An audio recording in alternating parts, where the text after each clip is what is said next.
Nangs Reborn.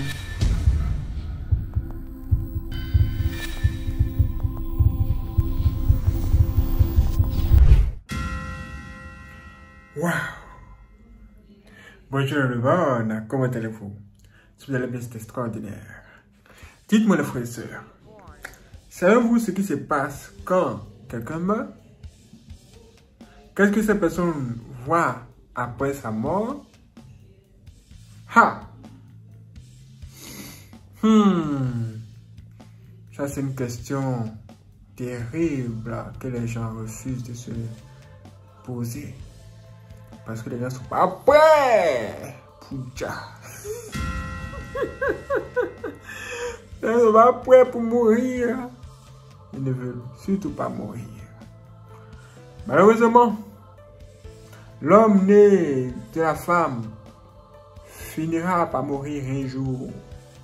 Et nous devons, bien sûr, découvrir d'abord où nous allons aller après la mort. Nous devons savoir cela. Et dans cette vidéo, nous allons tout découvrir. Dans cette vidéo, nous allons entendre des gens nous parler de ce qui se passe après la mort. Tout autour de la mort. Mais qu'est-ce que je sais par rapport à ce qui se passe après la mort de quelqu'un? Moi, ce que je sais, c'est que les ex-satanistes qui ont témoigné nous ont révélé que après la mort de quelqu'un, cette personne assiste à ses funérailles. Ça veut dire quoi? Ça veut dire que quand vous serez en train de pleurer, cette personne va vous voir. Cette personne va même voir les gens qui l'ont tué, si ce sont les sorciers qui l'ont tué. Cette personne verra aussi toutes les personnes qui sont autour d'elle, qui sont en train de faire semblant de pleurer. Mais à ce moment-là, cette personne serait tourmentée. Maintenant, cette personne, si elle ne croyait pas en Dieu et tout ça, cette personne aura un profond désir pour la recherche des hommes de Dieu. Cette personne cherchera les hommes de Dieu pour que les hommes de Dieu puissent prier pour elle ou bien lui prêcher l'évangile. C'est-à-dire la parole de Dieu, quoi. Alors que pendant qu'elle était sur la terre, elle n'a pas cherché Dieu. Elle a passé son temps dans les bois de nuit. Elle a passé son temps dans la sorcellerie. Elle a passé son temps à faire de la magie. Mais après sa mort, elle cherche maintenant les vrais hommes de Dieu pour lui prêcher la parole de Dieu. La parole de Dieu que vous négligez aujourd'hui, vous allez la rechercher plus tard. Maintenant, regardez ça. Est-ce que vous voyez ça? Pouvez-vous me dire ce qui se passe ici? Ici. On voit un homme qui veut simuler sa mort. Genre, quand il va mourir, là, comment ça s'est passé et tout ça. Pour en fait, lui, il était tout simplement couché. Quand son âme est sortie de son corps. Et regardez.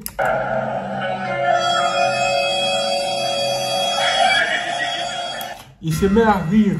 Il se met à rire. Mais pourquoi? Écoutez vous-même. Il dit, où vas-tu? Il dit à son âme, où vas-tu? Toi là, où vas-tu? Vous voyez ça? C'est incroyable. Où vas-tu? Il dit, oh, tu n'es pas sérieux, c'est maintenant que tu mourir. Il dit, tu vas où? Viens ici, rentre-moi.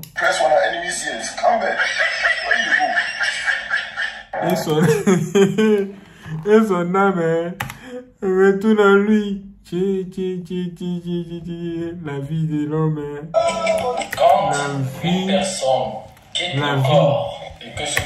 La vie de l'homme. Vous avez vu ça? Vous avez vu ça? Son âme est déjà sorti de son corps. Et lui, il a tout fait pour que son âme retourne là d'où elle vient.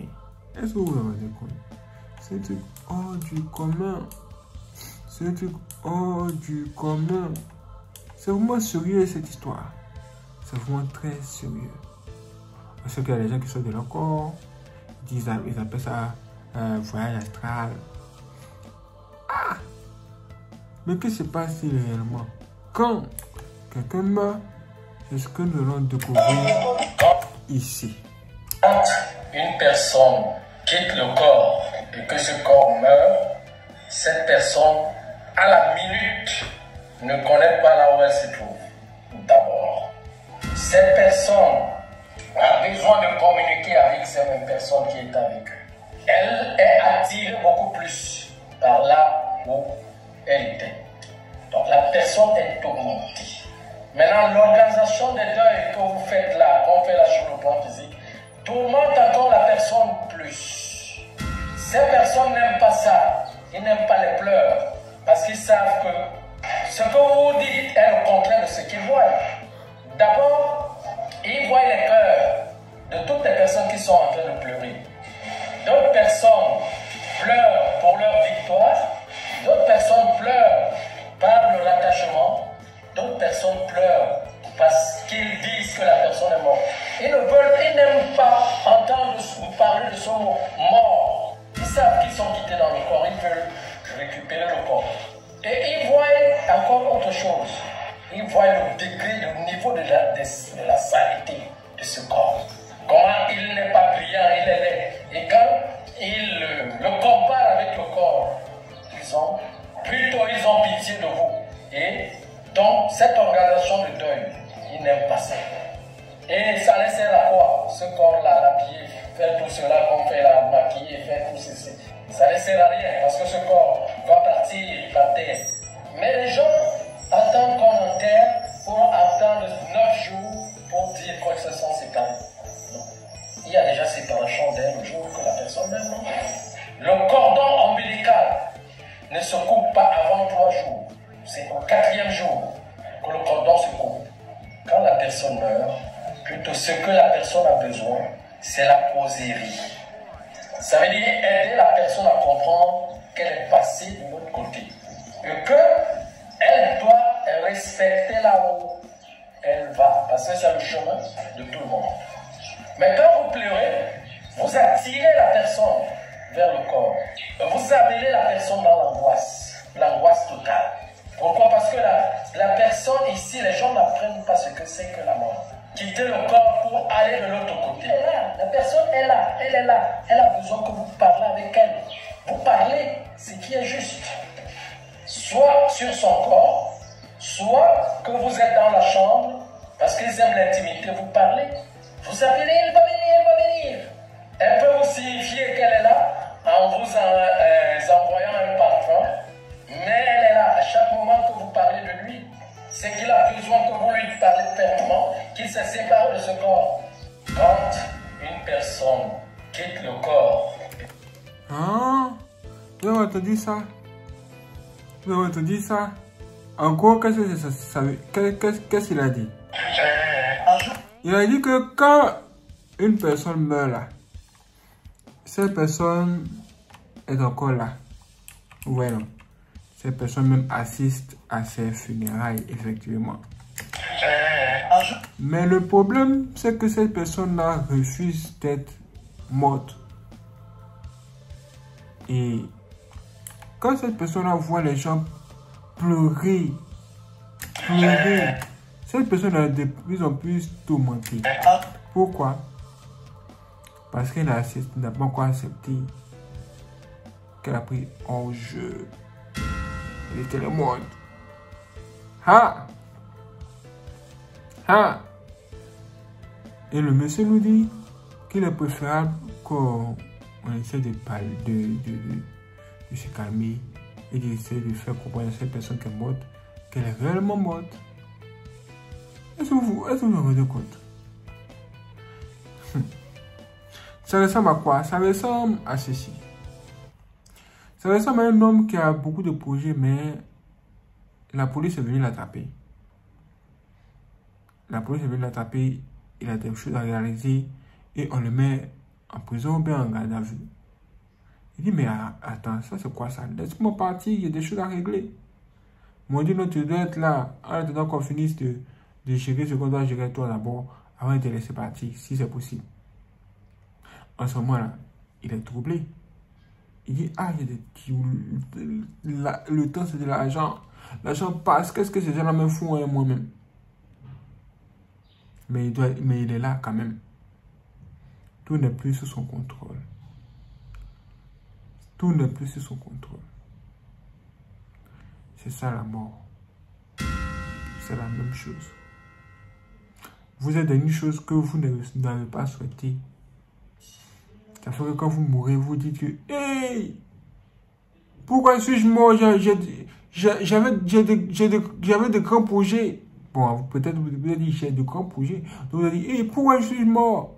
J'ai de grands projets, il y a des choses à réaliser. Hey, je dois construire quelque chose. Je dois faire ceci. Il y a quelqu'un que je dois saluer d'abord avant de partir. Et pourquoi suis-je mort? Et je n'ai pas encore fini de faire ce que je devais faire. Et Dieu, pardon, ramène-moi sur terre, ramène-moi dans mon corps. Vous voyez, non? Il y a beaucoup de personnes qui parlent comme ça. Alors que quand ils étaient en vie, là, et qu'on allait parler de la mort, et qu'il fallait préparer sa vie après la mort, elles n'y ont pas cru. Certains même n'aimaient pas parler de la mort. Alors que nous allons tout à finir par mourir. Écoutez un peu ce que cet homme a à nous dire. Un jour, la mort a questionné la vie. Un jour, la mort a questionné la vie. Elle lui a dit, oh toi la vie, pourquoi les gens t'aiment si fort alors que moi ils me détestent? Et à la vie de lui répondre, oh toi la mort, les gens te détestent parce que tu es une vérité amère. Quant à moi, ils m'aiment parce que je suis un mensonge qui fait du bien, un mensonge qui fait plaisir. Et ça, c'est la vérité de ce bas monde, ya Abdullah. Dans ce bas monde, tu vas voir des choses belles, des choses merveilleuses, mais elles sont vouées à disparaître. Quant aux choses qui durent, c'est les choses que tu prépares pour la certitude de la mort, les choses qui t'accompagneront vers ta destination finale, le paradis ou l'enfer. Le paradis ou l'enfer. Quand tu vis, quand tu en vis là, tu vas où tu veux. Tu vas où tu veux. Tu te balades. En tout cas, si tu as le moyen, hein, si tu as le moyen d'y aller, tu pourras y aller. Mais, quand quelqu'un meurt là, il ne choisit plus où il va aller. C'est ça la force qui domine le monde des gens qui sont morts.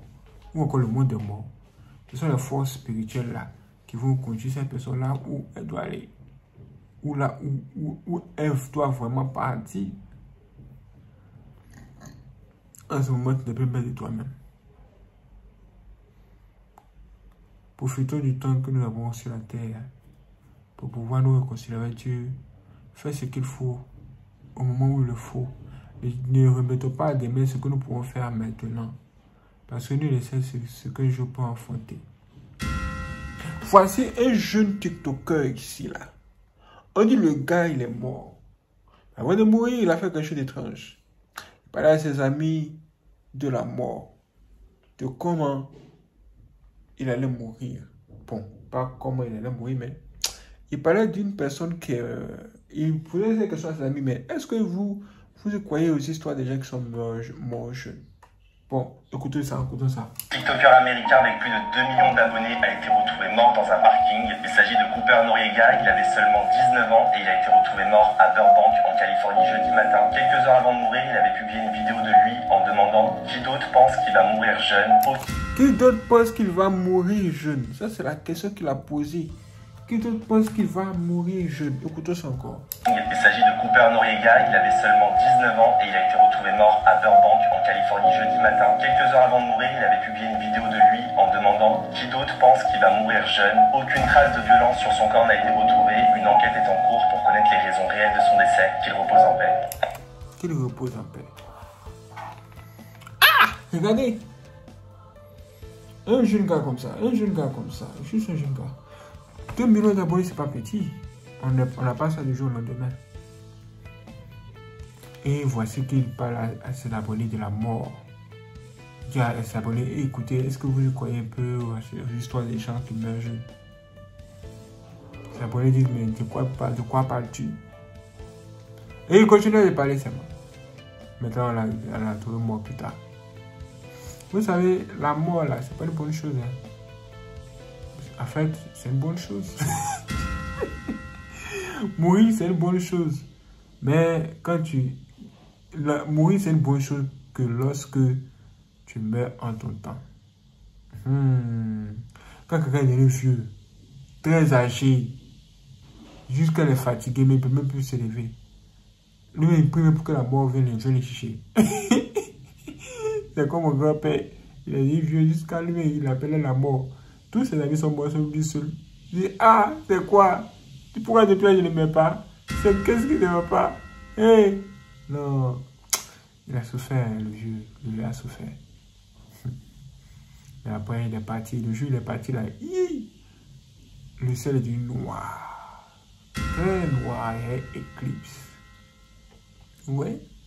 C'est-à-dire que la mort de quelqu'un, c'est pas une mince affaire. Mais quand tu meurs avant ton temps, là, c'est pas bon. Quand tu meurs avant ton temps, c'est-à-dire jeune comme ça, là, on appelle ça mort prématurée. C'est pas bon du tout. C'est-à-dire que lui, son esprit, va devenir un esprit errant.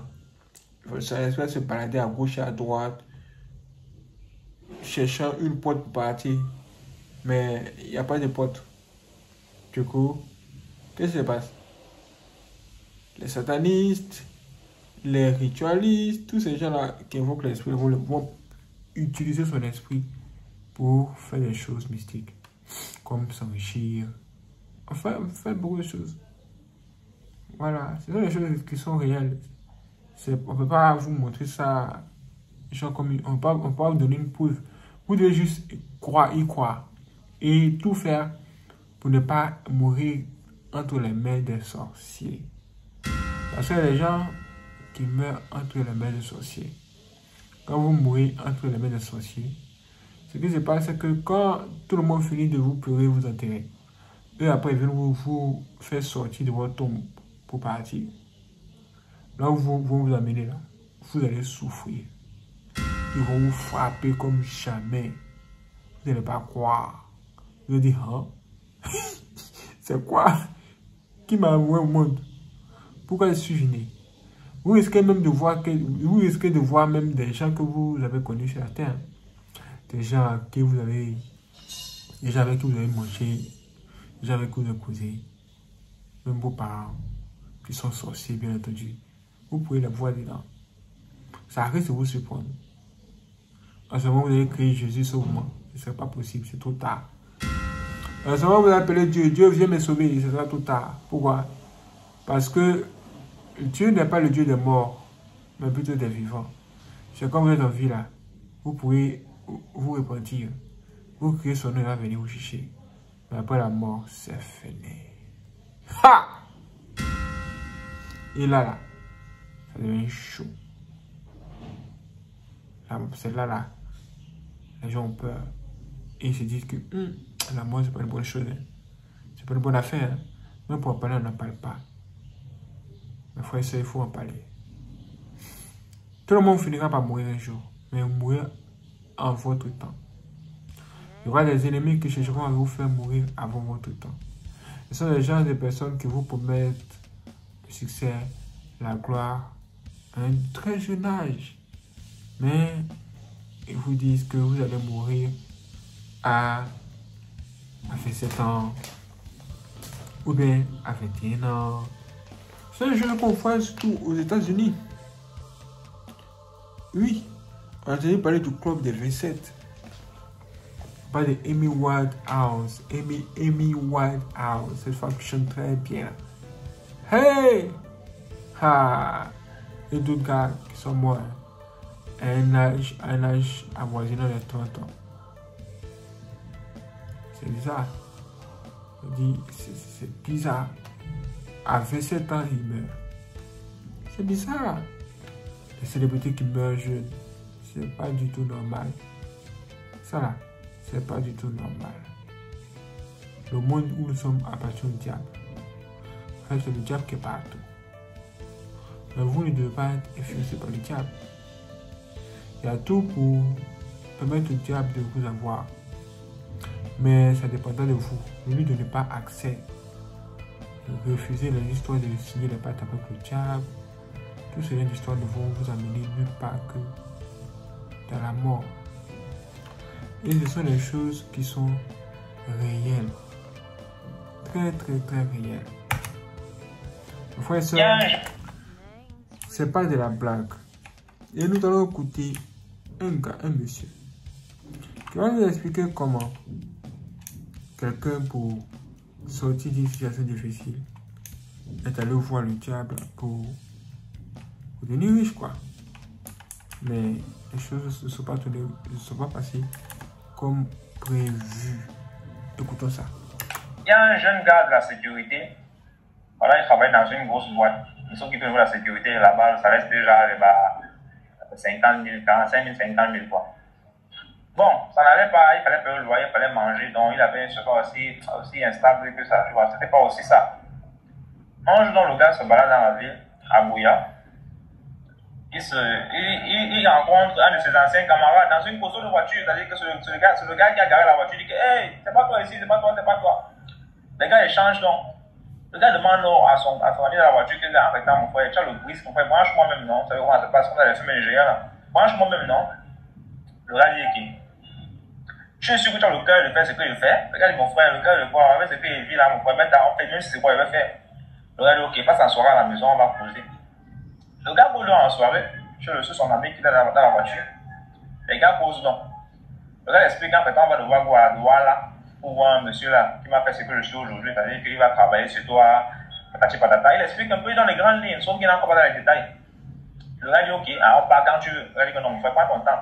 Prends même 2 jours, bien 3 jours, réfléchis bien à ce que tu veux faire. Si ce que tu veux faire, tu viens, on part. Le gars dit, gars, moi j'ai décidé, on part. Mardi donc, les gars arrivent à Douala. Arrivés là-bas, les gars tamponent le gars, le papa là. C'est un traduit praticien. Donc, le gars commence donc, appelle le gars arrivé, ils ont posé un peu, tu es prêt? Le gars dit oui. Les gars viennent à travailler, il a dit qu'on a fait passer les trucs sur sa tête là, casser les œufs, égorger les poules, c'est quoi, c'est les chèvres, ils ont égorgé la poule, je pense. On le sent de ça, commencer le travail et tout. Maintenant, arrivé à ce niveau, au milieu du travail, le monsieur lui dit que tu vas devoir amener 150 000 francs parce qu'on a acheté un cercueil pour toi. On va te tuer, tu vas mourir pendant 3 jours et puis tu vas revenir le 4e jour. Et qui? Le gars dit que moi je peux prendre la partie ici. Hein. Le gars est parti encore quand on va mourir, il va acheter le cercueil, comment mon frère? Et les gars, son ami dit que moi je peux rien faire. Il dit que tu es prêt, tu me suives, tu vas me suivre comme ça. Ah. Le gars dit que premièrement, je n'ai pas l'argent. Je fais comment? Le gars, ça m'a fait comprendre que on a commencé le travail. Si on laisse maintenant cela, tu vas partir et devenir fou en 72 heures. Donc, mieux tu cherches l'argent, là, tu viens finir ton travail, tu continues. Parce qu'il n'y a pas de chemin retour, il n'y a pas de retour possible. C'est soit tu vas devenir fou, soit tu vas même die. Le gars prend donc peur. Le gars prend donc la route, il arrive à Bouya. Il part donc voir son boss. Il part donc mentir à son boss quand il a perdu sa mère. Il a besoin de partir au village pour l'enterrement. Sachant que le boss a fait un geste là, donner peut-être une somme là pour qu'il parte payer son cercueil. Sauf que le boss n'a pas réagi. Il vient à contacter ses amis. Dans le temps là, il explique donc tout. Quand il n'a pas trouvé 150 000 francs. Quand le délai était presque arrivé, c'est là où le gars se confie donc à un de ses collègues au boulot. Dans ce temps, il est venu mentir au boulot parce qu'il voulait l'argent pour acheter son cercueil, parce que le tas de personnes a dit que si quelqu'un ne comprend pas l'argent, s'il ne peut pas son cercueil, il va devenir fou. C'est comme ça que le gars, il a bien écrit à tous ces grands-là qu'il s'excuse vraiment d'avoir une dème comme ça là. Que si c'est qu'il devient fou entre-temps, on a compris que c'est comme ça. Là, on vient à raconter l'histoire. Le gars vient à pleurer dans la famille qui s'excuse, machin là. C'est-à-dire que des heures avant le jour J. Après ça, les gars n'ont plus de nouvelles de lui. Du coup, moi, je ne sais pas si c'est qu'il est devenu fou finalement, ou s'il est mort, ou s'il est quoi pour vous raconter. Donc, moi, je vais vous demander de vous méfier. C'est pas tout ce que vous voyez qui brille là dehors, là, qui est or. Hein. Il y a des gens qui vivent des choses, vous ne savez même pas ce qu'ils vivent. Donc, mon frère, si tu prends même seulement 10 000 francs le mois, gars, moins de 10 000 francs, tu restes pisse. Si tu as un autre réseau qui est légitime, que tu sais que tu vas travailler pour avoir, mon frère, tu gagnes un emploi, gars. Contente-toi de ce que tu as. Contente-toi de ce que tu as. Parce qu'il est préférable de mourir en son temps que de mourir avant son temps. Hey! C'est de ça qu'il s'agit. Dites-moi ce que vous pensez sur ce jour de rendez-vous prochain de ce World. Abonnez-vous et soyez prêts. C'est parti. Waouh, c'est extraordinaire. Merci les frères de regarder cette vidéo. Si vous n'êtes pas abonné, abonnez-vous, activez la cloche et n'hésitez pas à laisser vos j'aime. Si vous voulez faire des dons aussi pour soutenir notre bonne, il existe 2 moyens de le faire. Vous allez voir, j'ai son de cette vidéo. Merci avec le signe du dollar en haut. Là, vous pouvez tout simplement faire des dons directement. Ou bien, si ce n'est pas disponible dans votre région, vous pouvez tout simplement cliquer dans la description de cette vidéo où vous allez voir un lien. Quand vous cliquez sur le lien, vous aurez accès à nos informations bancaires et vous pouvez faire un virement bancaire tout simplement. Merci les frères d'avoir regardé cette vidéo. Si c'est vous donne pour la prochaine vidéo, soyez prêts. C'est parti.